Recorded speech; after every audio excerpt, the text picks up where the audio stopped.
তোরা কেমনে পারলি এমন একটা নিরীহ ছেলে একটা প্রাণটা নিয়ে নিতে? মানে জীবনটাও ভিক্ষা দিলি না। মানে এ তো একটা পাগল একটা ছেলে। তোদের কলেজে হয়তো ভুল করে ঢুকিয়ে গেছে, তার চোর হিসেবে এমন করে গণতলে দিছ। ওখানে তো ভাতের হোটেল খুলে দিছ, একদিকে ভাত খাওয়াইতেছে আরেকদিকে ফিটা দিতেছ। তোদের থেকে তো এই হারুনই অনেক ভালো ছিল। হ্যাঁ, হারুন তো ভাত খাওয়াই অন্তত এরকম ভাবে ফিডে নে কাউরে। তার থেকে তো বেশি খারাপ হয়ে গেছিস তোরা। হারুনের থেকে শিখে এখন ভাতের হোটেল করে তার ভাত খাওয়াইতেছ আর মারামারি করতেছ। সে একটা পাগল একটা ছেলে, তার কেউ নাই। বাবা একটা মারা গেছে অ্যাক্সিডেন্টে, তারপরে তার মাটাও মারা গেছে। মাটা মারা যাওয়ার পর তারপর আবার তার ভাইও মারা গেছে।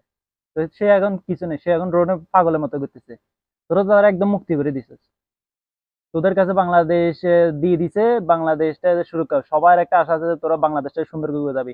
এরকম ভাবে, এরকম করে বাংলাদেশটা গোছাবি, এরকম তো আশা করেনি। আসলে নির্বাচনটা হওয়া দরকার। তোদের কাছে তো বাংলাদেশ এখন নিরাপদ নেই। এখন সব এক একটা নেতা হয়ে গেছে গা, যেগুলো আন্দোলনে যাদেরকে দেখেন তারা এখন বড় বড় নেতা। ছেলেটার কি অপরাধ ছিল? ছেলেটা ওখানে ছেলেটার পাগল, তার মধ্যে ছেলেটার কাছে নাম্বার চাইতেছো, সে নাম্বারটা দিছে। সে একটা মেধাবী একটা ছেলে, তার কাছে নাম্বার এটা থাকতে মুখস্থ থাকতে পারে, নাম্বার এটা দিছে বলে সে একদম পাগল হয় নাই। তাই তার উদাম কিলান দিয়েছে, তার জীবনটা আর রক্ষা দিতে নেই। এরকম ভাবে নিষ্ঠুরতা, এরকম নিষ্ঠুর কিভাবে হইতে পারলি? আমরা এদের প্রতি নিন্দা জানাই, এদের কঠোর শাস্তি হওয়া দরকার।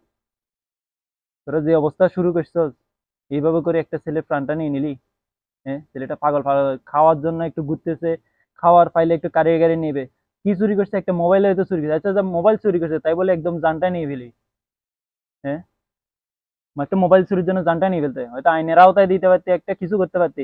সেটা না করে নিজেরাই ওখানে আদালত আদালত হয়ে গেছে, মানে আইনজীবী হয়ে গেছে এক একটা আইনজীবী, সেখানে বিচার আচার করে ফেলছে। ছেলেটার জীবনটাই রক্ষা দিলি না আর।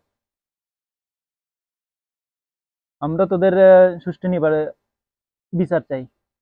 তোরা যে যেটা যেভাবে করছো, তোদের কঠোর শাস্তি হওয়া দরকার, যাতে জিন্দেগিতে কেউ আর এরকম ধরনের চিন্তা ভাবনাও করতে না পারে।